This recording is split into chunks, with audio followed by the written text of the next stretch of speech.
Aldeia Terra Santa, Aldeia Rosário, suku Madohi, posto administrativo do Malesso, tô em Loron, Sedoximo, cesta básica. Chefe suku Madohi, Bernardino de Cristo Ferreira, informa idane, Batimor Pos e Neknar Fatin, sede suku Madohi. Quarta-feira, Lorong Ruanolo Resingida, fulan dezembro, Tinang Rihungrua Ruanolo Resingrua. Autoridades suku Madohi hateteng, Aldeia Rua, Terra Santa, Rosário, Sedoximo, cesta básica.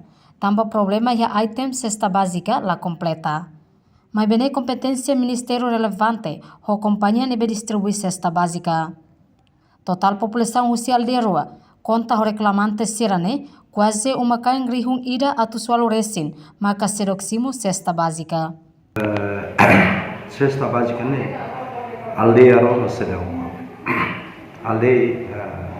Aldeia rua ne, ida cobre teona mas tambah desafio ne ia item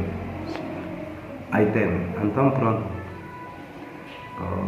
atu completa totalmente suku Madohi ini cesta básica ne só Aldeia Terra Santa mas sidau e tinha ne Terra Santa ia 1504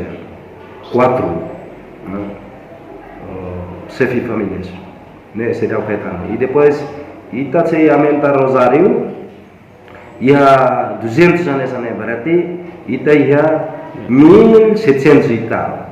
Aumenta tan, se da nebe makohnya udihan lah kon nia família, atau saya reclamação ka o adicional sira olah malu la tama nanti ita alo verificação berarti ita ia kari adicional sama ita considera ia 2023 kari mas sira nebe maka reclamante ne ita sei hamutu 1800 e tal sedang kaitan.